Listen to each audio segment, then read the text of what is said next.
है जिसका नाम अर्जुन था। अर्जुन एक छोटे से गांव में अपने माता पिता और छोटे भाई के साथ रहता था। वह एक अच्छा और होशियार लड़का था, लेकिन उसकी एक बड़ी कमजोरी थी। वह हर काम को टालता रहता था। चाहे पढ़ाई हो या घर का काम हो, अर्जुन हमेशा सोचता था कि मैं ये बाद में कर लूंगा। अर्जुन की इस आदत से उसके घर वाले बहुत परेशान रहते थे। उसकी माँ अक्सर कहती, अर्जुन, तुम हर काम को टालते रहते हो, इससे तुम्हें ही नुकसान होगा। उसके पिता भी उसे समझाते, बेटा, समय बहुत कीमती होता है, उसे बर्बाद मत करो। लेकिन अर्जुन को कभी इसकी परवाह नहीं थी। अर्जुन घूमने फिरने में, खेलने कूदने में या दोस्तों के साथ फालतू की बातें करने में ही अपने दिन भर का समय बर्बाद कर देता था। अर्जुन से जब भी उसके रिश्तेदार और दोस्त पूछते थे कि तुम जिंदगी में क्या करना चाहते हो, तब अर्जुन उनको एक ही बात बोलता था कि अभी तो मेरी घूमने फिरने की उम्र है, इस उम्र में नहीं घूमूंगा तो कब घूमूंगा, और मेरे पास भविष्य के बारे में सोचने के लिए अभी बहुत समय है। अर्जुन की ऐसी बातें सुनकर रिश्तेदार और दोस्तों ने अर्जुन के जीवन के भविष्य के बारे में चिंता करनी छोड़ दी थी। धीरे धीरे समय बीतता चला गया। कुछ दोस्तों ने अर्जुन के साथ बोलना भी छोड़ दिया था, पर अर्जुन को इन सब चीजों से कोई फर्क नहीं पड़ रहा था। वो पहले की तरह अपनी जिंदगी जी रहा था। एक दिन अर्जुन को पता चलता है कि उसके सभी दोस्त जिंदगी की रेस में उससे आगे निकल गए हैं। सभी अपनी अपनी जिंदगी में कामयाब हो चुके हैं और खुशी खुशी अपना जीवन जी रहे हैं। अर्जुन इस बात को लेकर चिंता में डूब जाता है और रात भर सोचता रहता है कि आखिर उसके दोस्त इतनी जल्दी कामयाब कैसे हो गए। अगली सुबह गांव में एक बौद्ध भिक्षु का आगमन हुआ। गांव में उनकी बुद्धिमत्ता और शिक्षा का बहुत नाम था। गांव के लोग उनकी शिक्षाओं से बहुत प्रभावित होते थे। उधर अर्जुन भी हताश और निराश अपना चेहरा लटका कर एक पेड़ के नीचे बैठा था। अर्जुन पास ही से एक दादी अम्मा गुजर रही थी। दादी अम्मा ने अर्जुन को देखा और बोली, बेटा, क्या बात है, काफी निराश लग रहे हो। अर्जुन ने बोला, दादी अम्मा, मैं ठीक हूँ, ऐसी कोई बात नहीं है। दादी अम्मा ने कहा, बेटा, अगर दिल में कोई बात है जो तुझे परेशान कर रही है तो तुम मुझे बता सकते हो। अगर मुझे भी नहीं बताना चाहते तो गांव के पुराने आश्रम में एक महान बौद्ध भिक्षु आए हैं जिनके पास मानव जीवन की सभी समस्याओं का समाधान है। मेरे कहने से एक बार उनके पास जरूर चले जाना, तुम्हारे जीवन के सभी दुख खत्म हो जाएंगे। इतनी बात कहकर दादी अम्मा वहां से चली जाती है। कुछ देर तक अर्जुन सोचता रहता है और बौद्ध भिक्षु के पास जाने का फैसला करता है।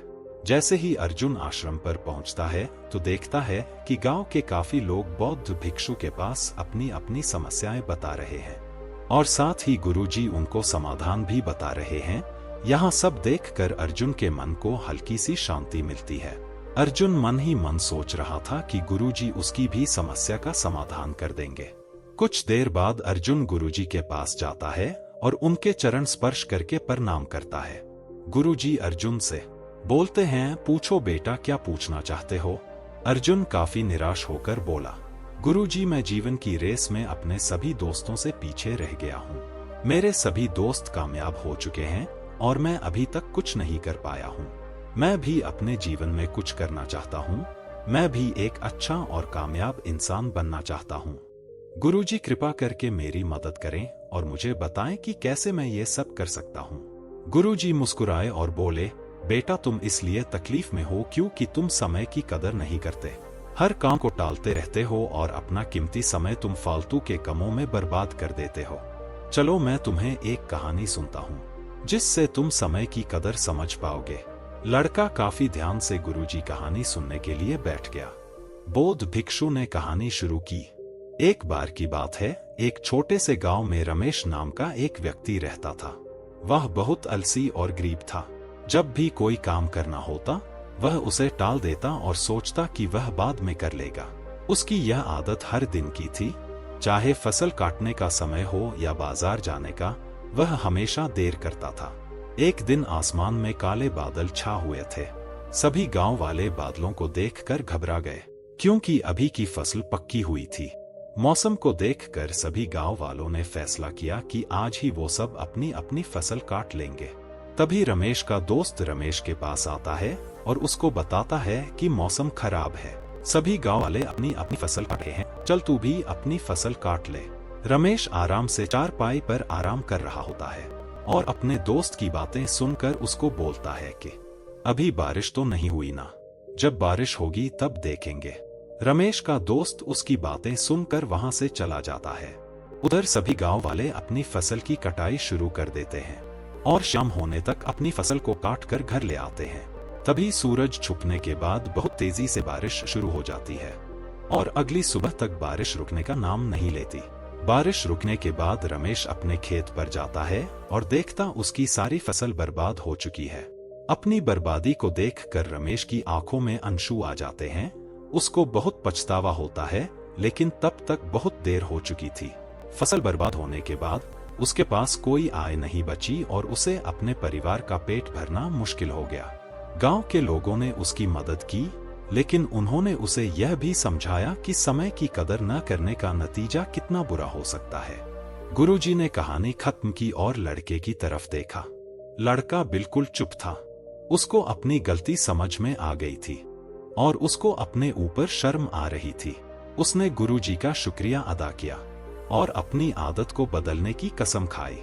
उसने समझ लिया कि समय कितना अनमोल है और इसको जाया नहीं करना चाहिए। वह घर वापस आ गया और अपने लक्ष्य के लिए मेहनत करने लगा। उसने काम को टालना बंद कर दिया और हर काम को लगन और मेहनत से करने लगा। उसने अपने दोस्तों और परिवार में इज्जत और खुशियां पाई। हमारी जिंदगी में अगर हम देखें तो समय किसी हीरे की तरह है। ये हमारे जीवन में सबसे अनमोल है जो हमारे पास है और इसको हमसे कोई चुरा भी नहीं सकता। पर हमको हमेशा याद रखना है कि ये केवल सीमित समय तक ही हमारे पास है और हमें समझदारी से इसका इस्तेमाल करना चाहिए। हमें अपना समय बेकार चीजों में जाया नहीं करना चाहिए, बल्कि उन चीजों पर ध्यान देना चाहिए जो मायने रखती हैं। हमें अपने काम को टालना नहीं चाहिए, बल्कि उनको समय पर और अच्छी तरह से करना चाहिए। एक स्पष्ट कहावत है, अगर तुम अपने समय की कदर करोगे तो समय तुम्हारी कदर करेगा, लेकिन अगर तुम अपने समय को बर्बाद करोगे तो समय तुम्हारी जिंदगी को बर्बाद कर देगा। हम जिंदगी में कुछ भी हासिल कर सकते हैं अगर हम समय का सही इस्तेमाल करें, लेकिन अगर हम अपने समय को ज़ाया करते हैं तो हम अपने मौके को खो देंगे और बाद में पछताएंगे। हम एक मुसाफिर से 1 मिनट का महत्व समझ सकते हैं जो अपनी ट्रेन या बस को 1 मिनट के अंतर से मिस कर गया, और एक स्टूडेंट से 1 साल का महत्व समझ सकते हैं जो अपनी वार्षिक परीक्षा में फेल हो गया। जो लोग समय की कदर करते हैं वो अपनी जिंदगी में कुछ भी हासिल कर सकते हैं, लेकिन जो अपने समय की कदर नहीं करता वो अपनी जिंदगी में नाकाम रह जाता है।